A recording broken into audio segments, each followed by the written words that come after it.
மீனராசிக்காரங்க பொதுவாகவே உறவுகள் கிட்ட எந்த உறவில் ரொம்ப கவனமாக இருக்கணும் அப்படின்னா, தாய்மாமன் வழி உறவுகளில் ரொம்ப கவனமாக இருக்கணும். தாய்மாமன் வழி உறவுகளோ ரொம்ப இப்போ சிக்கல் கொடுக்கக்கூடிய ஆண்டாக இருக்குது. அதே மாதிரி கணவன் வர்க்கத்தில் மீனராசிக்கார பெண்கள் இருந்தீங்கன்னா, உங்கள் கணவன் வர்க்கத்தில் வரக்கூடிய சகோதரத்துவம், அதாவது உங்கள் மச்சான் மாமான்னு சொல்லுவாங்க இல்லையா, கொழுந்தனார், இவங்க கிட்டலாம் கொஞ்சம் கவனமாக இருக்கணும்.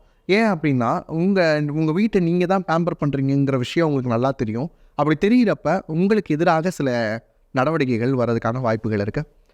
மீனராசிக்காரங்களுக்கு பொதுவாகவே எமோஷ்னலாக தைரியமாக இருக்கிற மாதிரி காமிச்சிக்கிட்டாலும் அவங்களுக்குள்ளே எப்பயுமே ஒரு ஏக்கம் இருந்துக்கிட்டே இருக்கும்.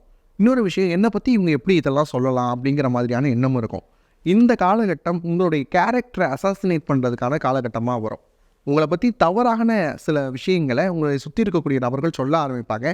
கேரக்டர் அசாசினேஷன் நடந்தாலும் மனம் கலங்காமல் இருந்தீங்க அப்படின்னா மீனராசிக்காரங்களை அடிச்சுக்கிறதுக்கு ஒரு ஆட்களே கிடையாது.